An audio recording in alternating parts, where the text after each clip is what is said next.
L'orgueil, c'est une arme qui pousse au diable de dominer les chrétiens. Tout homme qui a la semence d'orgueil, les démons et les diables vous domineront. Voilà pourquoi un chrétien qui est sauvé, on ne doit pas trouver de l'orgueil en lui. L'orgueil, c'est la surestimation. L'orgueil, c'est le fait de ne pas considérer les autres. L'orgueil, c'est le fait de ne pas écouter les conseils des autres. Les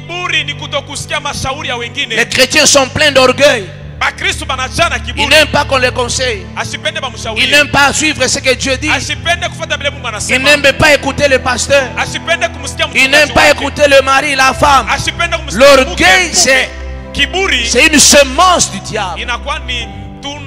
Or, tous les orgueilleux, ils ont pour ennemi Dieu. Les orgueilleux, les anges ne les maîtrisent pas. Les orgueilleux, les anges ne les combattent pas. Tous les orgueilleux, c'est Dieu qui les combat.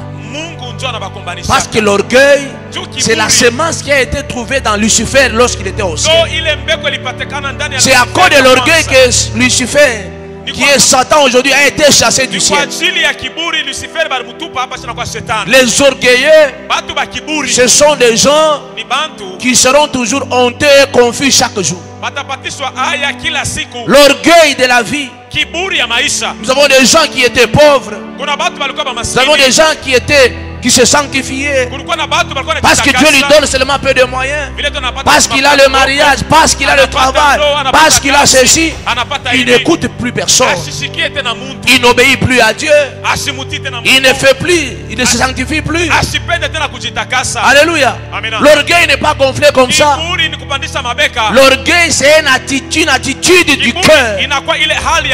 C'est l'homme intérieur qui s'élève.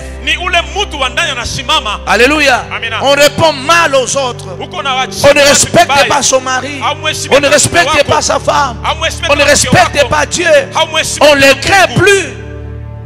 Celui qui vous donne le souffle de vie, on ne le craint plus.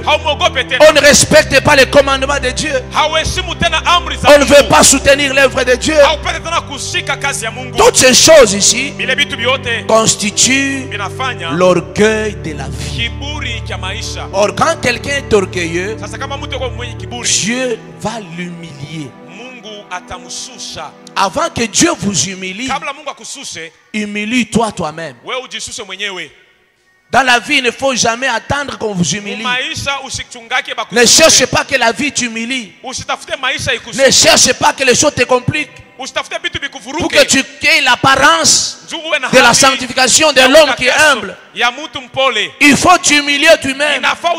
Voilà pourquoi Philippiens chapitre 2 verset 8 dit, il s'est humilié lui-même jusqu'à la mort de la croix. Voilà pourquoi Dieu l'a souverainement élevé. C'est-à-dire, Jésus ne voulait pas qu'on l'humilie. Il a commencé à s'humilier lui-même. Du Dieu qu'il était, il s'est fait chair. Il a accepté la condition humaine. Il a accepté la souffrance. Il a accepté qu'on le déshabille. Il a accepté qu'on le flagelle. Pourquoi? Parce qu'il ne voulait pas qu'on l'humilie. Il s'est humilié lui-même. Ça vous coûte quoi de vous humilier devant l'autre? Ça vous coûte quoi de vous humilier devant Dieu? Alléluia. Ça vous coûte quoi de vous humilier devant votre mari, devant votre supérieur? Ça vous coûte quoi de vous humilier devant votre dirigeant? Les gens orgueilleux n'entreront pas au ciel. L'orgueil, c'est une gangrène. C'est un gros fardeau qui ne peut pas vous laisser entrer au ciel. Alléluia.